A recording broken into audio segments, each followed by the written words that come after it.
How many of you feel that you know yourself?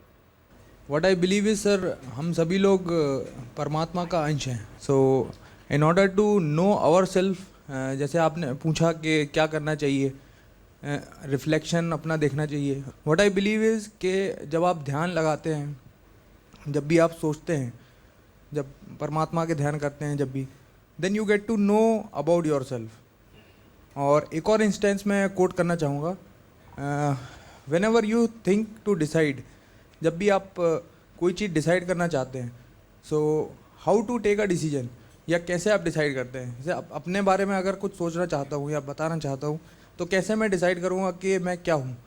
तो उसके लिए when we flip a coin and when it comes down, at that moment of time you feel कि ये होना चाहिए. तो that moment of time, not by the result, but that moment of time you come to realize कि what you want and what you are. Lot of time it happens that we know who we are, but it's difficult to accept that we are this kind of person. It's just a reaction that even if you realize that you are a selfless person, but you will not accept it. So you don't want the world will know that you are selfless or you are a biased person. So that's where a line which is difficult to draw.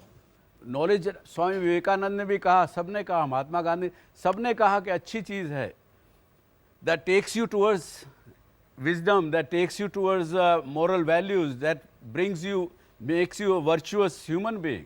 Everything is good. लेकिन ignorance फिर भी हमारे अंदर है.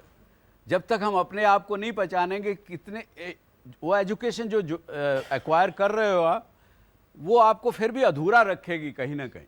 उसको अपने आप को पूर्ण बनाइए, पूरा बनाइए. पूरा बनाने के लिए अपने आप को पहचानना ज़रूरी है, अपने आप को जानना ज़रूरी है.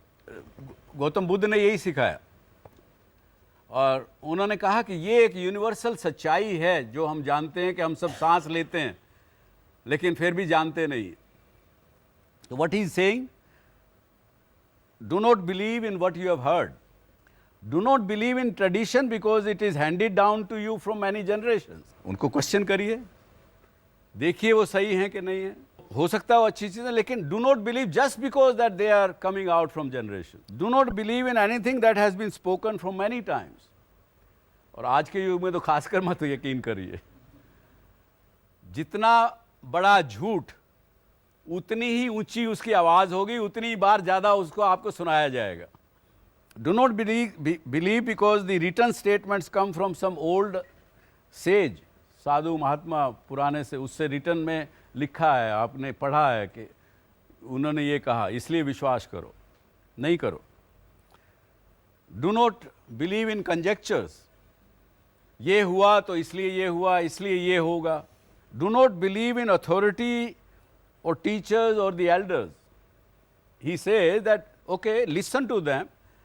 अपने चीज़ पर मनन करो, उसको सोचो कि ठीक कह रहा है कि नहीं कह रहा है. Just merely because doctor Subhash Chandra ने कहा तो सच ही होगा, कुछ नहीं है उसमें. उस इल्यूजन में मत रहिए.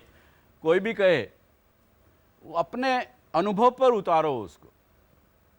एंड इसलिए उसने कहा, but after careful observation and analysis, when it agrees with reasons and if it will benefit one and all, when you know that it is a universal emotion, it will benefit one and all, then accept it and live by it. And that's what knowing the truth. Humans use emotions against humans for their own benefit. First part of it is how do we judge that and how do we not fall for it. Second would be how do we control humanity from doing that, because ultimately we are losing faith on emotions, on real emotion a human being shows. Maybe there's some ulterior motive out of it. Okay, very good question, very good question. I would like to take you to a slide. See, here is the circle which is self. Self comprises of body, mind, intellect. So what does the body do? It perceives and it is acting also. That results into physical personality. That makes our personality, what we are. Then comes your mind. What does the mind do? It feels, It feels emotions like what we discussed earlier. Different form of mind will have different results here. But that develops your emotional personality. And then is your intellect. That comes out of your knowledge, your education, and intellect. What does the intellect does? It thinks. It deciphers. That's what Buddha said. Think about it.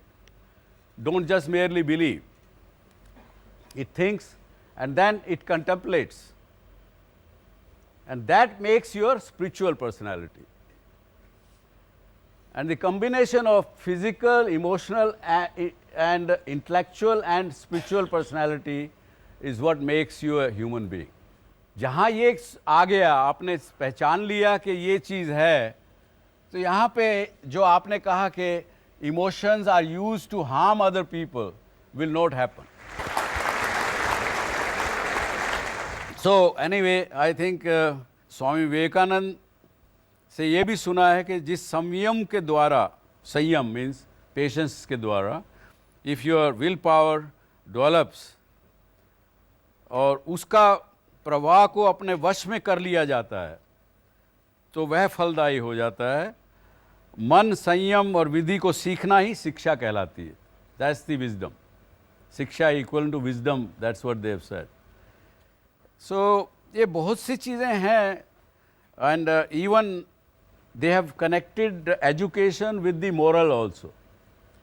उस पर यह कहा कि if we people we are ethical मनुष्य बनना चाहते हों, यदि हम लोग मोरालिटी को अपने जीवन में मर्यादा देना चाहते हों, तो हमें एक सदाचारी, मोरल या धर्मपरायण मनुष्य बनना होगा. शिक्षा को इतना सक्षम अवश्य होना चाहिए कि वह हमें सदाचारी मनुष्य में परिवर्तित कर सके. लेकिन moral education are missing today from our education system. That is different, but that comes from your surroundings, your belief system, your families, your upbringing, your genes, you acquire something. So all these issues are there. So with this, I would say that thank you very much for listening to me carefully. Thank you very much for that. Thank you.